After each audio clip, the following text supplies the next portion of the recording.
أعوذ بالله من الشيطان الرجيم.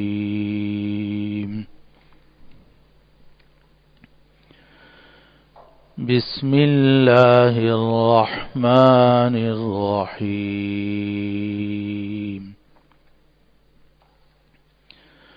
يسألك الناس عن الساعة يسألك الناس عن الساعة قل إنما علمها عند الله وما يدريك لعل الساعة تكون قريبا إن الله لعن الكافرين وأعد لهم سعيرا خالدين فيها أبدا لا يجدون وليا ولا نصيرا يوم تقلب وجوههم في النار يقولون يا ليتنا أطعنا الله وأطعنا الرسولا وقالوا ربنا إنا أطعنا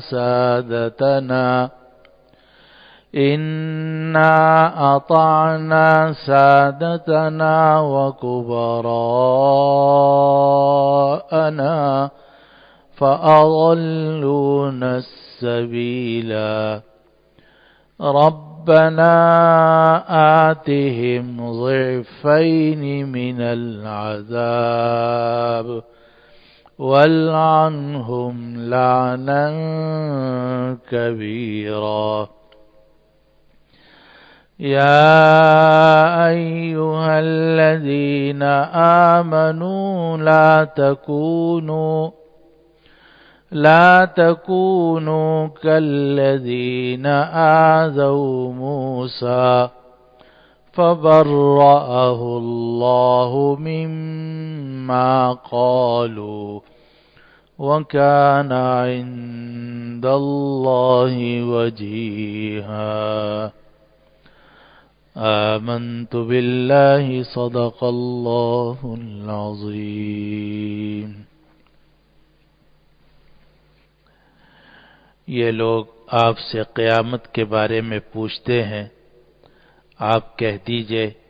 کہ قیامت کا علم اللہ کے پاس ہے، اور تمہیں کیا معلوم شاید کہ قیامت قریب آ گئی ہو۔ بے شک اللہ نے کافروں کو اپنی رحمت سے دور کر دیا ہے، اور اللہ نے ان کے لیے دہکتی ہوئی آگ تیار کی ہے جس میں وہ ہمیشہ ہمیشہ رہیں گے، نہ وہ کوئی دوست پائیں گے نہ کوئی مددگار پائیں گے۔ یہ وہ دن ہوگا کہ آگ کے اندر ان کے چہرے پلٹے جائیں گے، اور وہ یہ کہیں گے کہ کاش ہم اللہ کی اطاعت کرتے اور رسول کی اطاعت کرتے، اور وہ یہ بھی کہیں گے کہ اے ہمارے پروردگار، بے شک ہم نے اپنے سرداروں اور بڑوں کا کہنا مانا تھا تو انہوں نے ہمیں راستے سے گمراہ کر دیا۔ اے ہمارے پروردگار، ان کو دگنا عذاب دے اور ان پر بڑی لعنت فرما۔ اے ایمان والو، تم ان لوگوں کی طرح مت ہونا جنہوں نے موسیٰ کو تکلیف پہنچائی، تو اللہ نے حضرت موسیٰ کو بری کر دیا ان باتوں سے جو انہوں نے کہی تھیں، اور حضرت موسیٰ اللہ کے ہاں بڑے مرتبے والے تھے۔ یہ ان آیات مبارکہ کا ترجمہ جو ابھی ہم نے آپ کے سامنے تلاوت کی ہیں، اور یہ سورۃ الاحزاب کی آیت نمبر 63، 64، 65، 66، 67، 68 اور 69 تک کی آیات تھیں۔ ان میں سے جو آیت نمبر 63 ہے اس میں اللہ سبحانہ و تعالی نے کافروں کی بات نقل کی کہ یہ کافر لوگ آپ سے قیامت کے بارے میں پوچھتے ہیں کہ قیامت کب آئے گی، آپ کہہ دیجئے کہ قیامت کا علم اللہ کے پاس ہے۔ یسألک الناس عن الساعہ، یہ لوگ آپ سے قیامت کے بارے میں پوچھتے ہیں، قل انما علمها عند اللہ، آپ کہہ دیجئے کہ قیامت کا علم اللہ کے پاس ہے، یعنی کون سا سال ہوگا، کون سا مہینہ ہوگا اور کب آنے والی ہے، اس کا کسی کو علم نہیں ہے۔ یہاں تک کہ نبی کریم صلی اللہ علیہ وسلم کی ایک حدیث ہے جو ساری بڑی بڑی کتابوں میں آئی ہے، اس کو حدیث جبریل کہا جاتا ہے۔ تو اس میں نبی کریم صلی اللہ علیہ وسلم سے سوال کیا گیا کہ قیامت کب آئے گی، تو آپ نے فرمایا کہ مل مسئول عنہا بعلم من السائل، کہ جس آدمی سے سوال کیا جا رہا ہے اسے سوال کرنے والے سے زیادہ علم نہیں ہے، یعنی تم مجھ سے پوچھ رہے ہو، جس طرح تمہیں کچھ علم نہیں ہے اسی طرح مجھے بھی کچھ علم نہیں ہے۔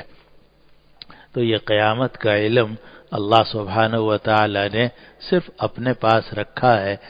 اور اس کا علم انبیاء کرام علیہ السلام کو بھی نہیں ہے، ملائکہ کو بھی نہیں ہے، حتیٰ کہ جو سب سے افضل شخصیت ہے نبی کریم صلی اللہ علیہ وسلم، فداہ ابی و امی، ان کو بھی اس کا علم نہیں تھا۔ اسی لیے نبی کریم صلی اللہ علیہ وسلم نے صاف فرما دیا کہ جس آدمی سے یہ سوال کیا جا رہا ہے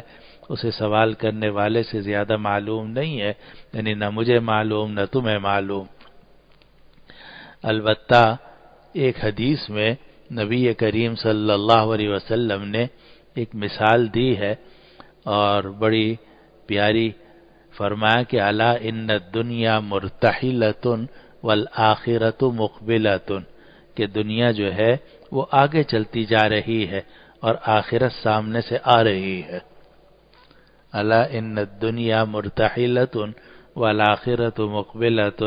دنیا جو ہے وہ کوچ کر رہی ہے آگے کی طرف، یعنی قیامت کی طرف، اور آخرت اور قیامت جو ہے وہ آگے سے سامنے آ رہی ہے۔ تو کچھ پتہ نہیں ہے کہ کس وقت میں ان کا ملاپ ہو جائے گا، کب دنیا ختم ہو جائے گی اور قیامت قائم ہو جائے گی۔ آج کل کی یہ چلتی ہوئی سیڑھیاں ہوتی ہیں، تو آپ اس پہ کھڑے ہو گئے تو چل رہے ہیں، ادھر سے بھی کچھ ایک سیڑھی ہے جو چلتی آ رہی ہے، تو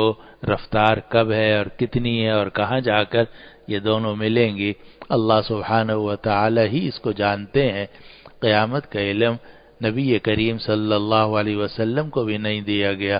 البتہ نبی کریم صلی اللہ علیہ وسلم کو علامات بتائی گئی ہیں، اور وہ نبی کریم صلی اللہ علیہ وسلم نے صحابہ کو اور امتیوں کو بتائی ہیں کہ قیامت کی بڑی بڑی علامات یہ ہیں، اور وہ علامات چھپی ہوئی بھی ہیں، ان میں سے بعض احادیث صحیحہ سے ثابت ہیں، بعض احادیث ضعیفہ سے ثابت ہیں۔ جو احادیث صحیحہ سے ثابت ہیں ان کے اندر تو کوئی شبہ ہی نہیں ہے، مثلا یہی جو حدیث جبریل جس کا بھی میں نے ذکر کیا، اس میں یہ آتا ہے کہ سائل نے پوچھا کہ ٹھیک ہے آپ کو قیامت کا علم تو نہیں ہے لیکن کچھ علامات ہی بتا دیجئے، تو آپ نے یہ فرمایا ان تلد الامۃ ربتها وان ترى الحفاة العراة العالة رعاء الشاء يتطاولون فی البنیان، کہ جب باندی اپنی آقا کو جنے، یعنی بیٹیاں اور بیٹے جو ہیں وہ ماں کے اور باپ کے نافرمان ہو جائیں، تو یہ قیامت کی قریب آنے کی علامت ہے۔ اسی طرح جو چھوٹے درجے کے لوگ ہیں جب اونچی اونچی جگہوں پر پہنچ جائیں اور فساد زمین کے اندر بہت زیادہ پھیل جائے، تو یہ بھی قیامت کی علامات میں سے ہے۔ تو نبی کریم صلی اللہ علیہ وسلم نے قیامت کی علامات تو بتا دیں، لیکن خود نبی کریم صلی اللہ علیہ وسلم کو یہ وقت اور سال اور تاریخ کا علم نہیں تھا۔ یہی بات اس آیت نمبر 63 میں ارشاد فرمائی گئی کہ یسألک الناس عن الساعہ، لوگ آپ سے قیامت کے بارے میں پوچھتے ہیں، قل انما علمها عند اللہ، آپ کہہ دیجئے کہ قیامت کا علم تو صرف اللہ کے پاس ہے۔ انما یہ کلمہ حصر ہے، بچپن میں ہم فارسی میں اس کا ترجمہ کیا کرتے تھے جزئی نیست، یعنی اس کے سوا کوئی بات نہیں ہے کہ قیامت کا علم صرف اور صرف اللہ کے پاس ہے۔ اردو میں آج کل ہم کہہ سکتے ہیں صرف اور صرف، آپ کہہ دیجئے کہ قیامت کا علم صرف اور صرف اللہ کے پاس ہے۔ وما یدریک لعل الساعۃ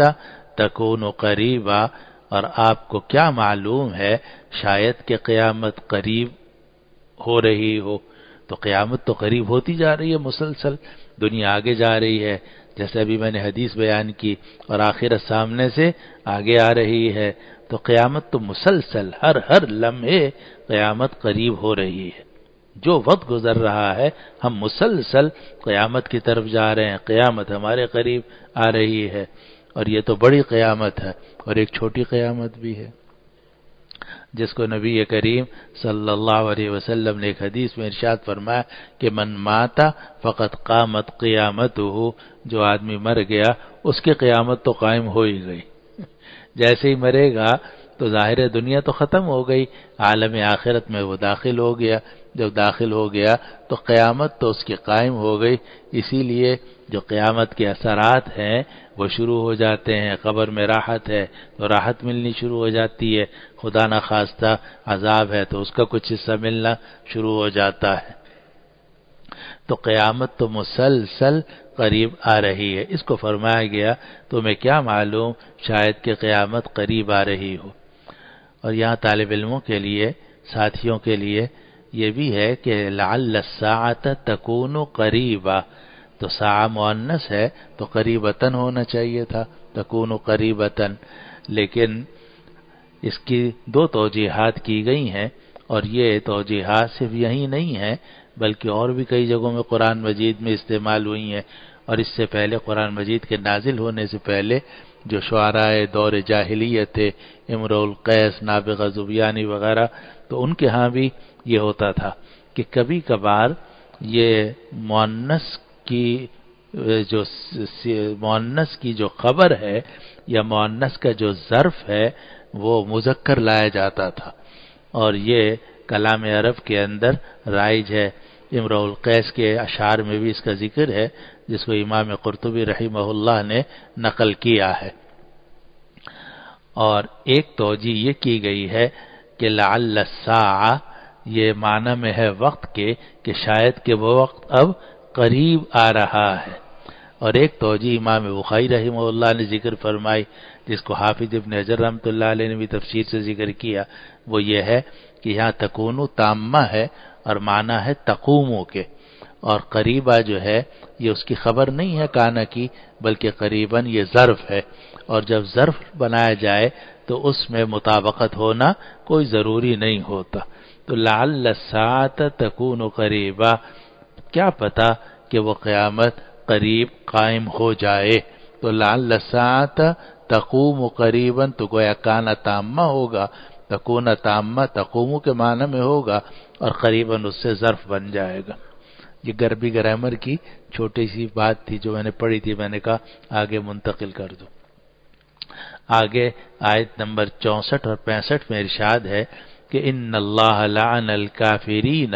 واعد لهم سعیرا، کہ بے شک اللہ نے کافروں پر لعنت کی۔ پچھلے درس میں بھی ہم نے آپ کو بتایا تھا کہ لعنت کا مطلب ہے اللہ تعالیٰ نے انہیں اپنی رحمت سے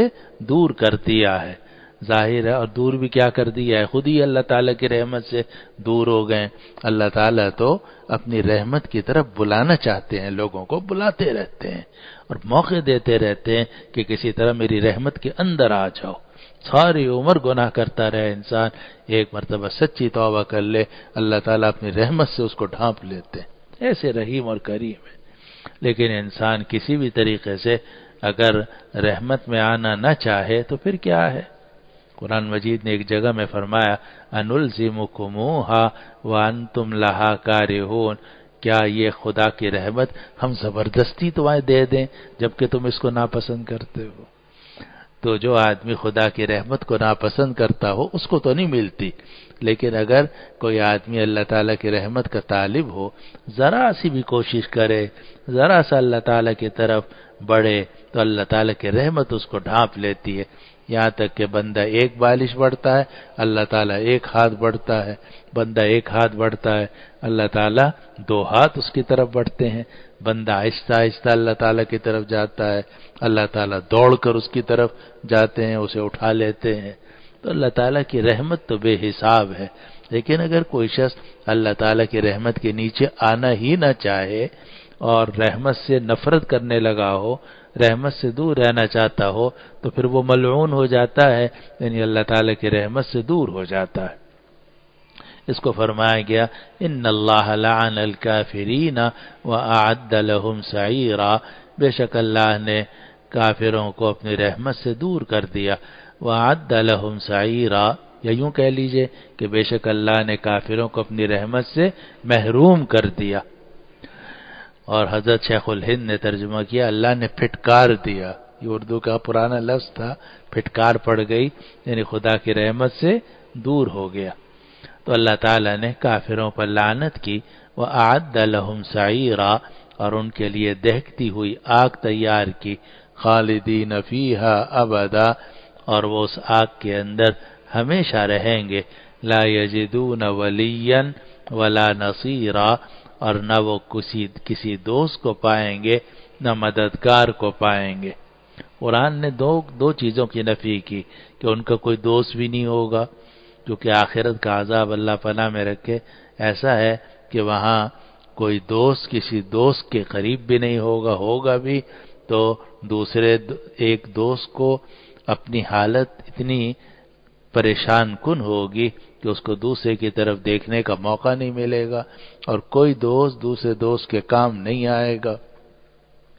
بسا اوقات آدمی پریشان ہوتا ہے، تکلیف ہوتی ہے، لیکن اس کو یہ خیال ہوتا ہے کہ فلاں آدمی مجھے دیکھ رہا ہے، فلاں دوست میرا موجود ہے، تو اسی سے تسلی ہو جاتی ہے۔ لیکن آخرت کے اندر وہاں نہ کوئی دوست ہوگا نہ کوئی مددگار ہوگا۔ اس کو اللہ تعالی نے فرمایا لا یجدون ولیا ولا نصیرا، اور وہ نہیں پائیں گے کسی دوست کو اور نہ کسی مددگار کو۔ آگے آیت نمبر 66 میں ارشاد ہے یوم تقلب وجوہہم فی النار یقولون یا لیتنا اطعنا اللہ واطعنا الرسول، یہ آخرت کا قیامت کا دن وہ دن ہوگا کہ ان کے چہرے آگ کے اندر پلٹے جائیں گے،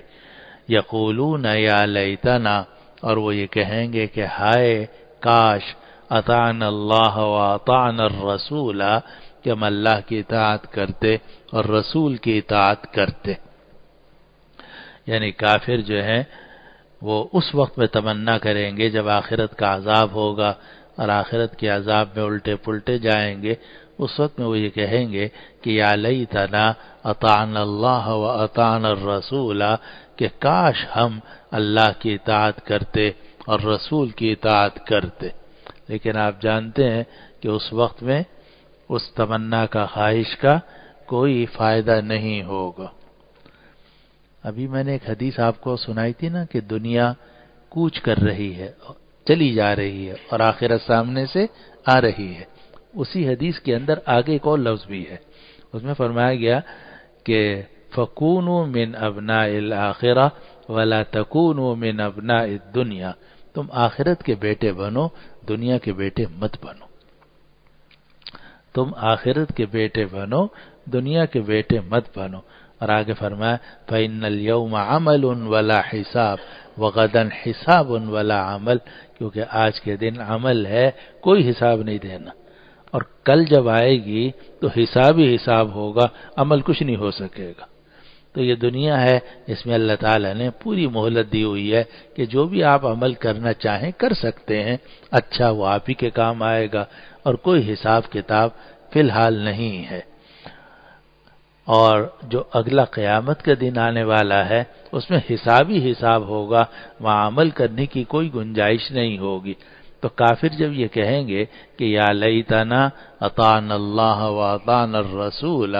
کہ کاش ہم اللہ کی اطاعت کرتے اور رسول کی اطاعت کرتے، تو اس کہنے کا اور خواہش کا کوئی فائدہ نہیں ہوگا۔ جب وقت گزر جاتا ہے، وقت گزرنے کے بعد آدمی اگر تمنائیں کرے، خواہشیں کرے، تو ان خواہشوں کا کوئی فائدہ نہیں ہے۔ آگے آیت نمبر 67 میں ارشاد ہے کہ وَقَالُوا رَبَّنَا إِنَّا أَطَعْنَا سَادَتَنَا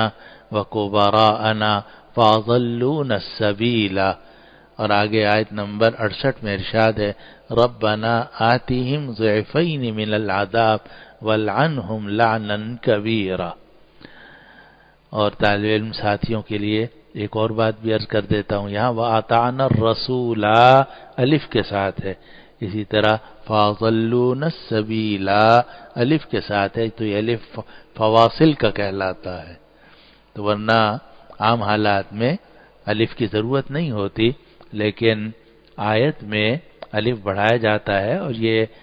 رسم عثمانی سے سیدنا عثمان غنی رضی اللہ عنہ جو اس کا لفظ لکھنے کا طریقہ تحریر کیا تھا، اور جس پر تمام صحابہ رضوان اللہ علیہم اجمعین کا اتفاق ہوا ہے، اس میں یہ الف فواصل بعض جگہوں میں موجود ہیں، جیسے کہ وَأَطَعْنَا الرَّسُولَ فَأَضَلُّونَا السَّبِيلَ، تو یہ الف فواصل کے کہلاتے ہیں۔ اب آگے بات سمجھیے کہ آیت نمبر 67 اور 68 میں ان کافروں کی بات کا ذکر ہے کہ کافر یہ کہیں گے کہ اے پروردگار،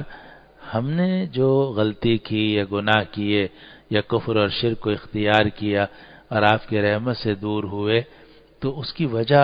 ہم نہیں ہیں، بلکہ یہ ہمارے بڑے تھے جو ہمارے آگے آگے تھے، ہم تو ایسے ان کی پیروی کرنے والے تھے، تو اے پروردگار آپ ان کو دگنا عذاب دیجئے،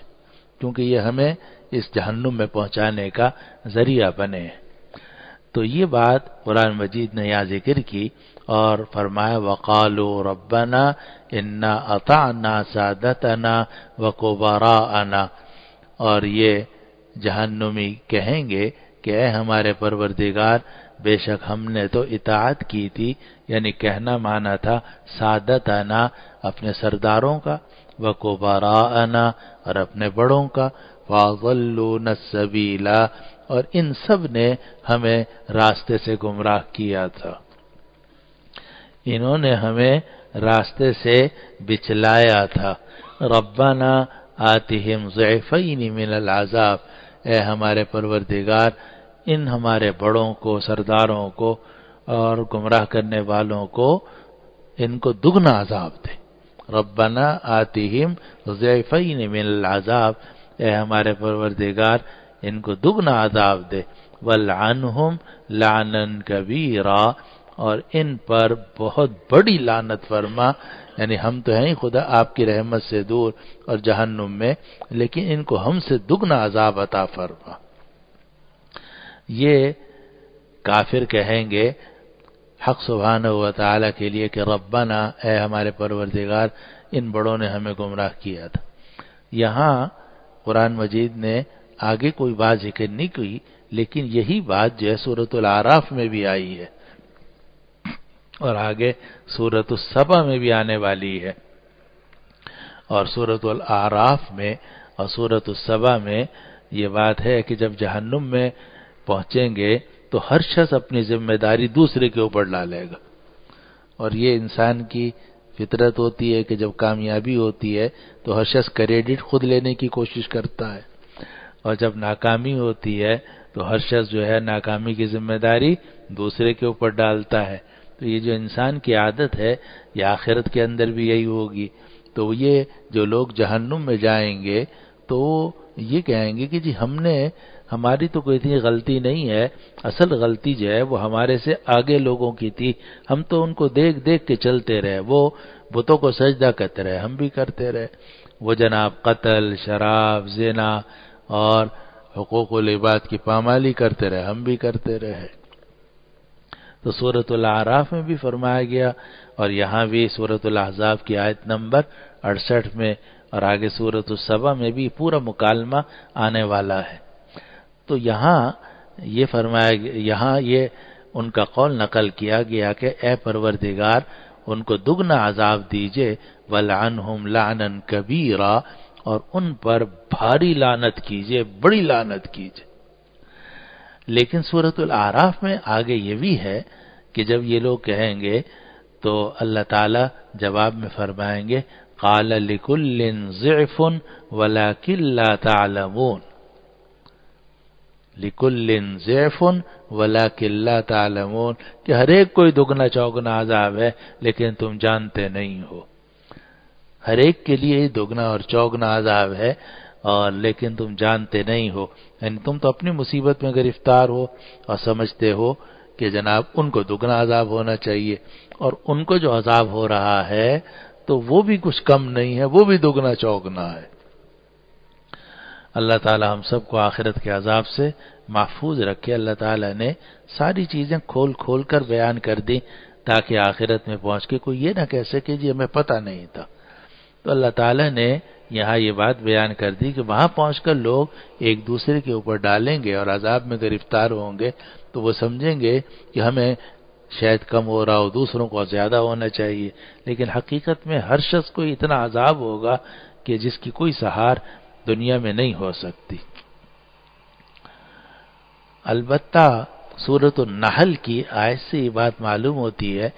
کہ جو گمراہ کرنے والے ہیں ویسے ان کو عذاب زیادہ ہے، کیونکہ جو گمراہ کرنے والے ہیں ان کو دو طرح کا عذاب ہوگا، ایک یہ کہ خود گمراہ ہوئے اور دوسرا یہ کہ انہوں نے دوسروں کو گمراہ کیا۔ یہ ایسے ہی ہے جیسے آپ کسی کو نیکی کی دعوت دیں، خود بھی نیکی کریں،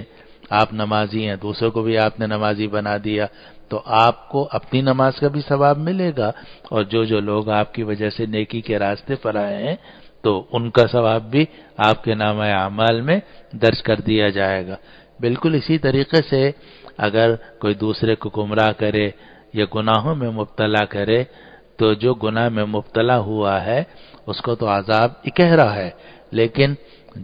جو خود گناہ میں مبتلا بھی ہوا اور دوسروں کو بھی اس گناہ میں مبتلا کیا اس کو دگنا ہے۔ وَزِدْنَاهُمْ عَذَابًا فَوْقَ الْعَذَابِ بِمَا كَانُوا يَكْسِبُونَ، سورۃ النحل میں ارشاد ہے۔ تو اس سے معلوم ہوتا ہے کہ جو آدمی گمراہی کا ذریعہ بنے تو اس کو دوہرا عذاب ہے۔ بہرحال آیت نمبر 67 اور 68 کا ترجمہ ایک مرتبہ پھر سن لیجئے کہ وہ کہیں گے کہ اے ہمارے پروردگار، ہم نے اپنے سرداروں اور بڑے لوگوں کی اطاعت کی تھی تو انہوں نے ہمیں راستے سے گمراہ کر دیا تھا، اے ہمارے پروردگار انہیں دگنا عذاب دے اور ان پر بڑی لعنت کر دے۔ اب یہاں دو قراتیں ہیں، ایک ہے لعنن کبیرہ، یہ حفص کی قرات عاصم رحمہ اللہ کی، لیکن ایک دوسری قرات بھی ہے جو دوسرے قراء کی ہے وَلْعَنْهُمْ لَعْنًا كَثِيرًا۔ دونوں قراتیں ہیں اور دونوں قرات متواترہ ہیں۔ آج کے درس کی جو آخری آیت ہے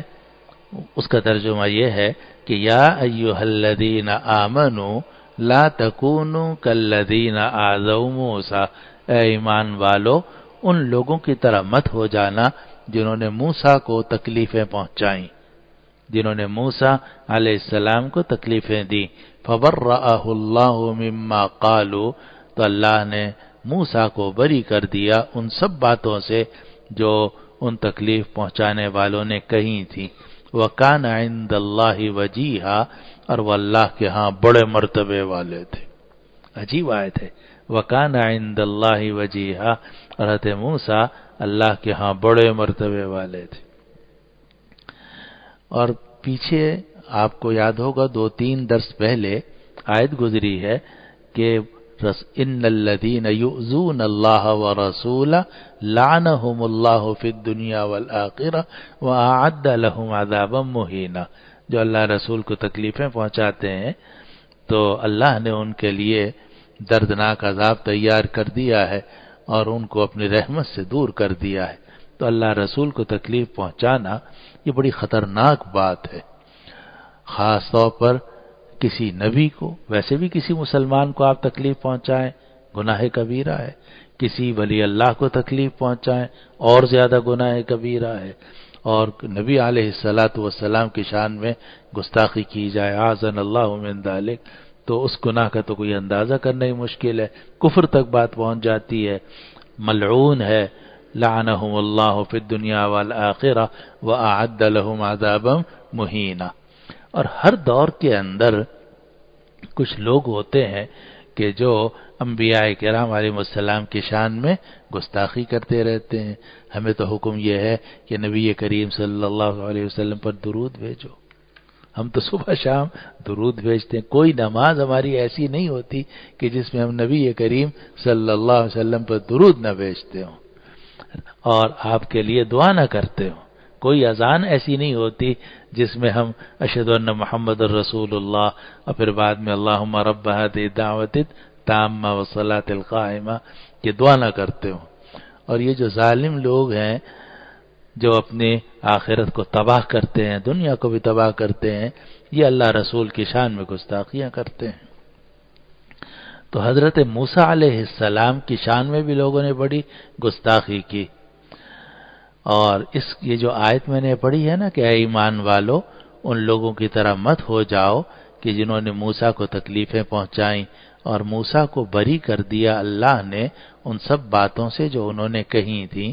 اور حضرت موسیٰ اللہ کے ہاں بڑے مرتبے والے تھے۔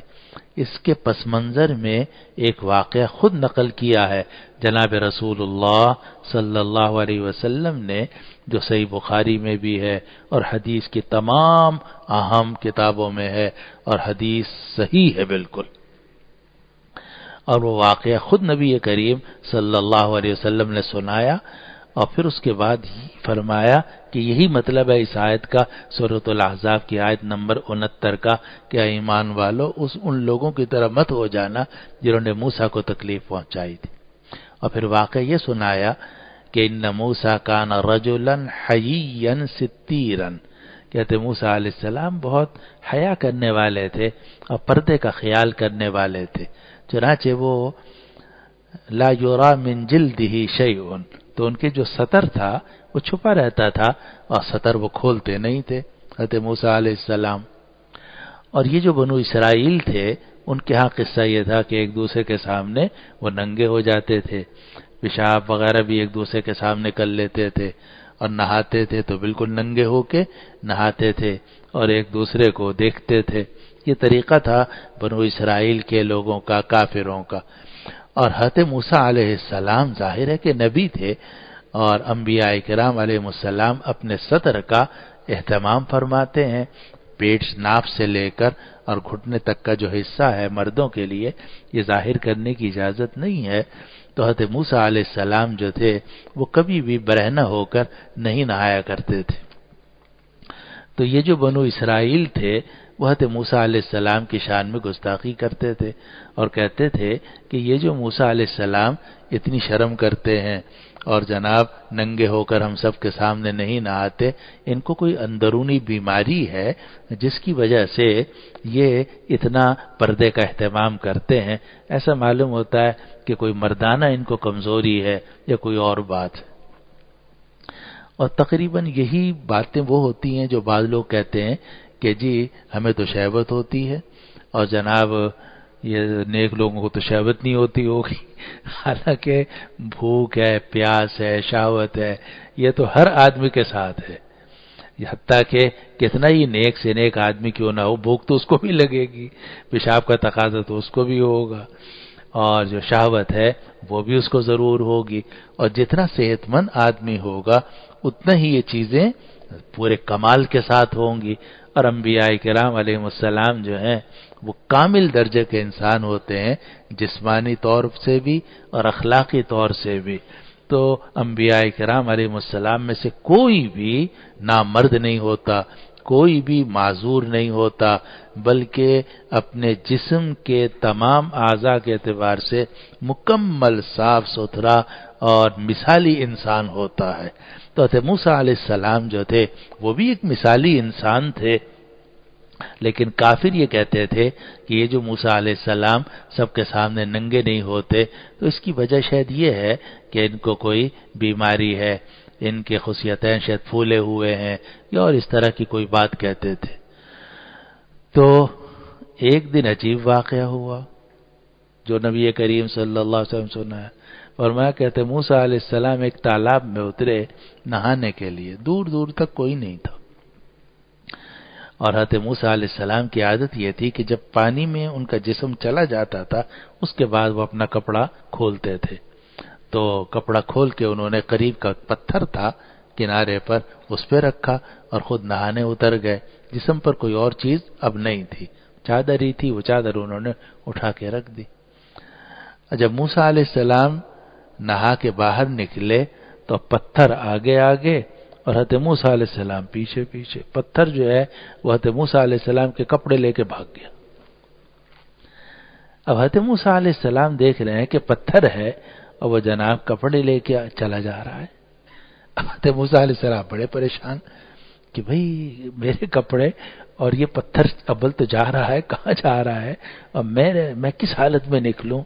تو حضرت موسیٰ علیہ السلام نے اسے پکارا سوبی یا حجر، سوبی یا حجر، یہ سب الفاظ ہیں نبی کریم صلی اللہ علیہ وسلم کے۔ حضرت موسیٰ علیہ السلام نے فرمایا کہ اے پتھر میرے کپڑے دے، اے پتھر میرے کپڑے دے، سوبی یا حجر سوبی، اور پتھر سنتا نہیں ہے، وہ اپنا چلا جا رہا ہے۔ حضرت موسیٰ علیہ السلام اس کے پیچھے دوڑے، پتھر اور تیز، یہاں تک کہ ایسی جگہ میں پہنچے کہ جہاں بنو اسرائیل کے سردار بیٹھے ہوئے تھے، اور وہاں پہنچ کر وہ جو پتھر تھا وہ رکا۔ حضرت موسیٰ علیہ السلام نے اپنے کپڑے اٹھائے، اپنا سطر ڈھانپا اور پھر اس کو اپنی چھڑی سے 4 یا 5 چھڑیاں لگائیں، تو نبی کریم صلی اللہ علیہ وسلم نے فرمایا کہ اس پتھر کے اوپر نشانات پڑ گئے 4 یا 5، یہ بھی فرمایا نبی کریم صلی اللہ علیہ وسلم نے۔ اور پھر حدیث میں یہ بھی آتا ہے کہ جب لوگوں نے دیکھا کہ موسیٰ جو ہیں وہ اس طریقے سے بھاگتے چلے آ رہے ہیں اور پتھر آگے آگے ہے اور کپڑے اس پر رکھے ہوئے ہیں اور موسیٰ علیہ السلام اپنے کپڑوں کو لینے کے لیے پیچھے پیچھے بھاگ رہے ہیں، تو انہوں نے دیکھا کہ موسیٰ علیہ السلام جو ہے احسن ما خلق اللہ تعالیٰ نے جیسے انسانوں کو پیدا کیا ہے ان میں حسین ترین انسان تھے۔ یہ واقعہ پیش آیا اور یہ واقعہ خود سے سنایا نبی کریم صلی اللہ علیہ وسلم نے۔ اب میں جب یہ واقعہ پڑھتا ہوں تو میں حیران ہوتا ہوں کہ انبیاء کرام علیہ السلام کی جو پرائیویٹ زندگی ہے وہ بھی لوگوں کے سامنے کر دی جاتی ہے۔ نبی کریم صلی اللہ علیہ وسلم کی جتنی پرائیویٹ زندگی ہے اندر کی ازواج مطہرات کے ساتھ کی تقریباً ساری کی ساری جو ہے احادیث کی کتابوں میں موجود ہے،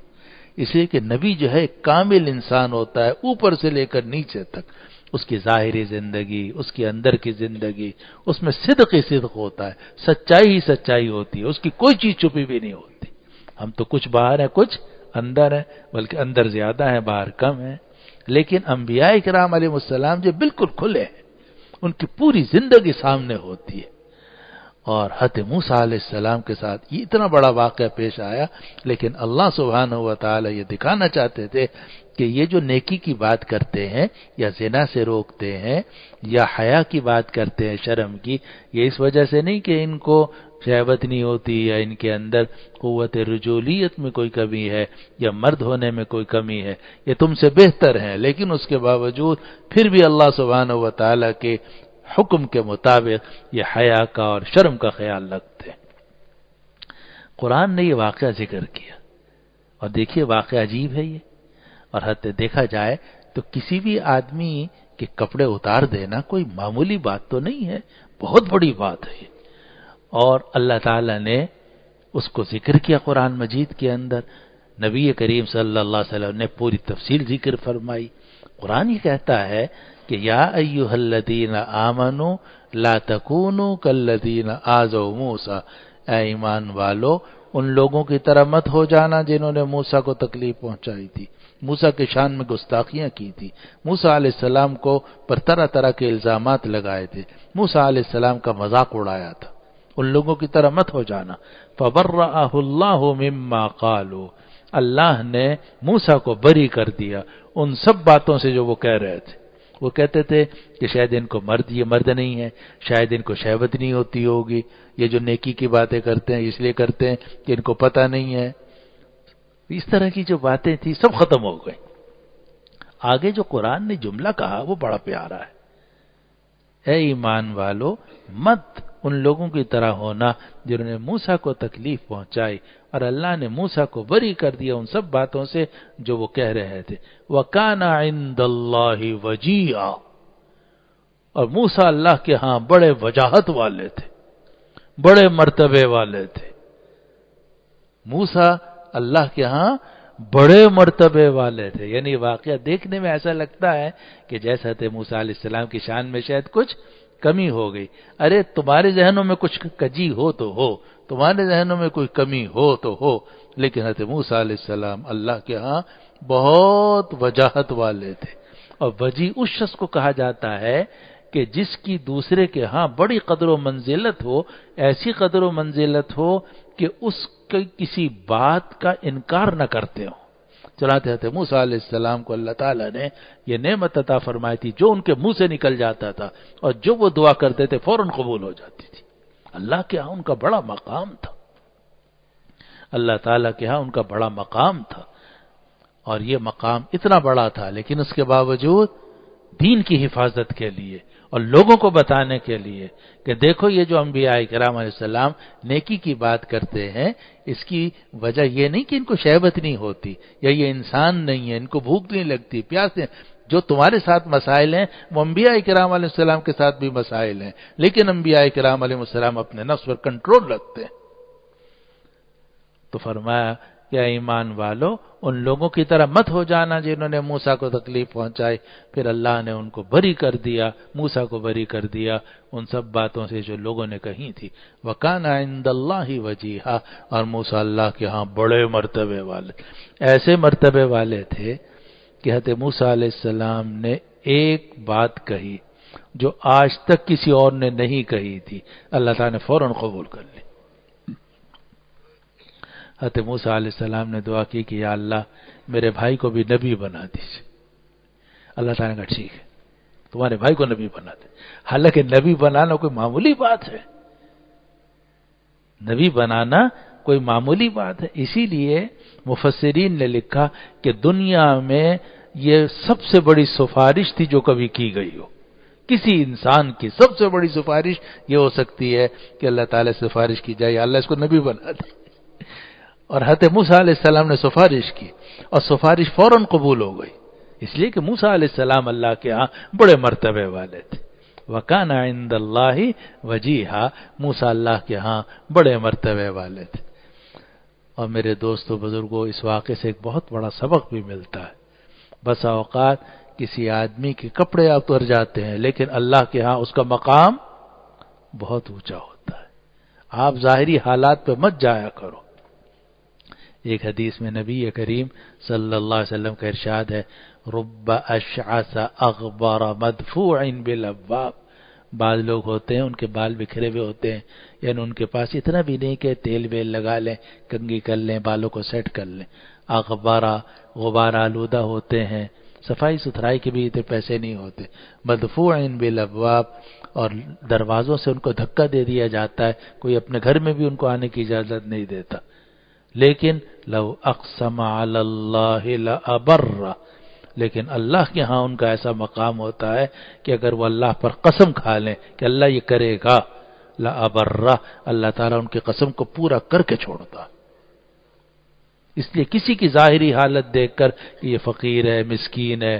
تو اس کا مذاق نہیں اڑانا چاہیے۔ کوئی بھی ولی اللہ ہو کبھی اس کا مذاق نہیں اڑانا چاہیے، اس لیے کہ کپڑے چاہے اس کے ہوں یا نہ ہوں، بال اس کے بکھرے ہوئے ہیں، غبار آلودہ ہے، ظاہری حالت پتہ نہیں ہے اس کے۔ بعض اوقات ایسا ہوتا ہے کسی ولی اللہ کو تکلیف ہو رہی ہوتی ہے، وہ کسی بیماری میں ہوتا ہے، تکلیف میں ہوتا ہے، آدمی سوچتا ہے کہ شاید اللہ تعالیٰ کی طرف سے اس کو پکڑ ہو گئی، ایسا نہیں ہوتا، نعوذ باللہ من ذالک۔ وہ اس کا مقام ہے، وہ جانتا ہے اور اللہ جانتا ہے، اللہ کے ہاں اس کا بڑا مقام ہوتا ہے۔ اسی لیے حضرت تھانوی رحمۃ اللہ فرماتے تھے جو بھی اللہ اللہ کرنے والا ہو کبھی اس کی شان میں گستاخی نہ کرنا،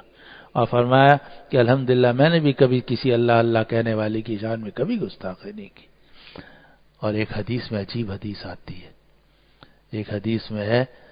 کہ جب کوئی میرا ولی ہوتا ہے اور وہ فرائض اور نوافل ادا کرتا ہے تو کنت سمعہ الذی یسمع بہ، میں اس ولی اللہ کا کان بن جاتا ہوں جس سے وہ سنتا ہے،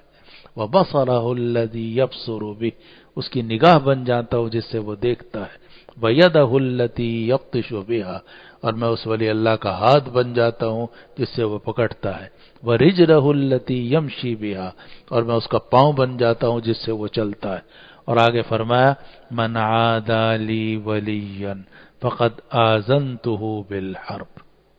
جو میرے کسی ولی سے دشمنی کرے گا میں اس کے ساتھ اعلان جنگ کر دوں گا۔ اللہ تعالیٰ فرما رہے ہیں، حدیث قدسی ہے، جو میرے کسی ولی سے دشمنی کرے گا میں اس کے ساتھ اعلان جنگ کر دوں گا۔ ہاں ولی ہو سکتا ہے کہ بال بکھرے ہوئے ہوں، ہو سکتا ہے غبار آلودہ